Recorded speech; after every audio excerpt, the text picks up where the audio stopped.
Faly miarabantsika rehetra amin'ny anaran'ny tompo indray ry havako, hivavaka isika. Andriamanitro rainay amin'ny alalan'i Jesosy Kristy zokinay, ilay Andriamanitry ny fahalebiazana, Andriamanitra manerana izao tontolo izao, ary Andriamanitra izay mahafehy ny olana rehetra mitranga eo amin'ny fiainanay. Misaotra anao izay Tompo fa ampaherezinao mandrakariva amin'ny alalan'ny teninao, ilay teny mampahery, ilay teny mampitraka, ilay teny mitondra vahaolana eo amin'ny fiainanay. Dia irao ary ny fanainao masina hialoha lalana ny teninao, anokatra ny fonay andray ny teninao. Amin'ny anaran'i Jesosy Kristy Tompo. Amen. Mofinaina voalahatra ho antsika ry havako amin'ity andro anio ity ny bokin'ny Samuela voalohany toko faha 17, ny andininy faha 12 hatramin'ny andininy faha 150. Vakiana ary amin'ny anaran'ny Tompo manao hoe: ary noho ny jerijeren'i Davida ilay Filistina ka nahita azy, dia nianjonanjona taminy, fa tanora izy sady mena volo no tsara tarehy. Ary hoy ilay Filistina tamin'i Davida: alika angaho no ataony alahy amin'ny tehina. Ary nanozona any Davida tamin'ireo andriamaniny ilay Filistina, sady nanao tamin'i Davida hoe: avy ety amiko dia omeko ny voromanidina sy ny bibidia ny nofin'ny alahy. Fa hoy kosa Davida tamin'ilay Filistina: ianao manatona ahy amin'ny sabatra sy ny lefina ary ny lefipoy, fa izao kosa manatona anao amin'ny anaran'i Jehovah tompony maro, Andriamanitry ny miaramila ny Israely izay efa nohaikainao. Anio no anoloran'i Jehovah anao amin'ny tanako, ary amely anao aho ka anapaka ny lohanao dia omeko ny voromanidina sy ny bibidia ny fatin'ny miaramila ny Filistina anio, mba ho fantatry ny tany rehetra fa manana Andriamanitra tokoa ny Israely. Ary ho fantatro izao fiangonana rehetra izao fa tsy sabatra sy lefina no amonjen'i Jehovah, fa an Jehovah ny ady, ary hanolotra anareo ho eo an-tananay izy. Ary noho ny aingana ilay Filistina ka nanatona hitsenan'i Davida, dia nandroso faingany Davida ka niazakazaka ho eo amin'ny laharan'ny miaramila hitsena ilay Filistina. Ary natsofoko Davida tao ankitapo ny tanany, ka naka vato tao izy ka dia nalefany tamin'ny atsamitady, ka nahavoa ilay Filistina tamin'ny handriny, ary nilentika tamin'ny handriny ny vato, dia potraka niankohaka tamin'ny tany izy.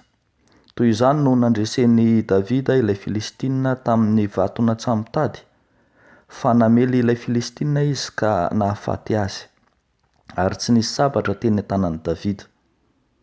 Dia niazakazaka Davida ka nitsangana teo anilan'ilay Filistina, dia nalainy ny sabatrilay io ka notsoahany tamin'ny tranony, dia namonoany azy sy nanapahany ny lohany. Ary no nitan'ny Filistina fa maty ilay lehilahy maheriny, dia vaky nandositra izy. Ray masino, manamasinanay amin'ny fahamarinana, ny teninao no fahamarinana. Amen. Ho ampitomboana mandrakariva ao aminareo ry havako ny fahasoavana sy ny fiadanana avy amin'ilay Andriamanitra ray sy Jesosy Kristy Tompontsika. Amen. Ity tantaran'i Davida sy Goliata ity ry havako malala, dia isan'ny tantara iray manamarika ny tantaran'ny finoana ao amin'ny Baiboly manontolo. Hitantsika misongadina eto ilay mpifanandrina roa miavaka tsara andaniny, ilay antsointsika hoe ilay Goliata lehibe. Ilay Goliata lehibe manana hery sy ny tanjaka rehetra, azo ambarako hoe tsy mifady trovana, etsekilany Davida kely mpiandry izay tsy mba manana traikefa loatra amin'ny ady aratafika tahaka izao akory. Eo anatrehan'izany ry havako malala dia miantso antsika mandrakariva ny tenin'Andriamanitra mba handroso androso an-trano eo anoloany ny fahavalo goavana. Ary izay raha teo no isitomana nasaintsika manao hoe eo anatrehan'ny ady lehibe, lesona voalohany raisitsika dia ny hoe mandro soa miaraka amin'Andriamanitra. Eo anatrehan'ny ady lehibe, mandro soa miaraka amin'Andriamanitra. Eo amin'ny andininy 270 hatramin'ny 770. Rehefa tena jerena kokoa i Goliata dia tena lehibe amin'ny lafiny rehetra. Ara-batana dia tena lehibe izy, ranjanana, ambaran'ny mpandinika fa mahatratra any amin'ny 3 metatra any ny halavany, manana fitaovana matianina misy arifomba, efa zadra rasy, manana traikefa, efa atao anatin'ny tafika izay mandrafitra ny miaramila ny Filistina, atahoran'ny firenena rehetra manodidina. Ary ankoatr'izay dia hitantsika eto fa olona sasa foana izy mahavita ny antsy any Davida sy ny miaramila ny Israely mihitsy aza. Fa ny zavatra hitantsika ry havana na lehibe tahaka izany ary Goliata dia hitantsika eto fa samy miroso amin'ny hery ananany ny mpifanandrina. Samy miroso amin'ny hery ananany ny mpifanandrina. I Goliata dia mandroso tamin'ny anaran'ny Andriamanina, izay manko no ambarany 770 hoe ary nanozona ny Davida tamin'ireo andriamaniny ilay Filistina. Nandroso tamin'ireo andriamanina izy, ary nandroso tamin'ny fiantsiana sy ireo hery izay tanjaka hita maso ananany ireo. Tamin'ny sabatra sy ny lefona ho Davida koa aza no androson'ny Goliata. Fa etsy ankilan'izay Davida kosa dia nandroso tamin'ny anaran'Andriamanitra velona. Niatrika ny olana tamin'ny anaran'Andriamanitra i Davida, ary azo ambara fa tena misolo tenan'Andriamanitra eo anatrehan'ny fahavalo, eo anatrehan'ny olana lehibe mihitsy i Davida. Raha lehibe ny tafika Filistina dia asehon'i Davida, fa mbola lehibe mihoatra lavitra noho izany ilay Jehovah tompony maro izay Andriamanitry ny miaramila ny Israely, fa Andriamanitry ny tafika rehetra manerana izao tontolo izao koa, lehibe lavitra mihoatra noho ny Goliata sy ny miaramilany. Ry havako malala ao amin'ny tompo, ny hevitry ny teny hoe Goliata dia hoe géant, lehibe mankadiry. Fa sary azo ilazana sy entina anambarana ihany koa ireo sarin'ny géant rehetra, ireo olana lehibe rehetra toa manakana ny fiainanao, ireo géant rehetra fahavalo lehibe eo amin'ny fiainanao, na ihany koa sary entina ilazana ireo ady hatrehana lehibe, ireo olana na situation tsy hay resena, situation difficile izay hatrehanao. Fa eo anatrehan'ireny dia ho tsapantsika mandrakariva ilay ambaran'ny mpandinika hoe c'est la foi qui ouvre l'impossible. Ny finoana no andravanao izay mety tsy ho tanteraka, ary eo anatrehan'izany dia c'est Dieu qui est le spécialiste de l'impossible. C'est Dieu qui est le spécialiste de l'impossible. Mandeha miroso miaraka amin'Andriamanitra tsika, na inona géant, na inona goavana manakana anao, dia miroso miaraka amin'Andriamanitra isika. Mahafinaritra mihitsy ry havako malala ilay fitenenana izay malaza anankiray manao hoe aza lazaina amin'Andriamanitra aho, na hoe aza tany sainao, na aza variana mitanisa fotsiny ny olanao amin'Andriamanitra ianao, fa mba tenenao amin'ny olanao koa hoe lehibe ny Andriamanitra ao.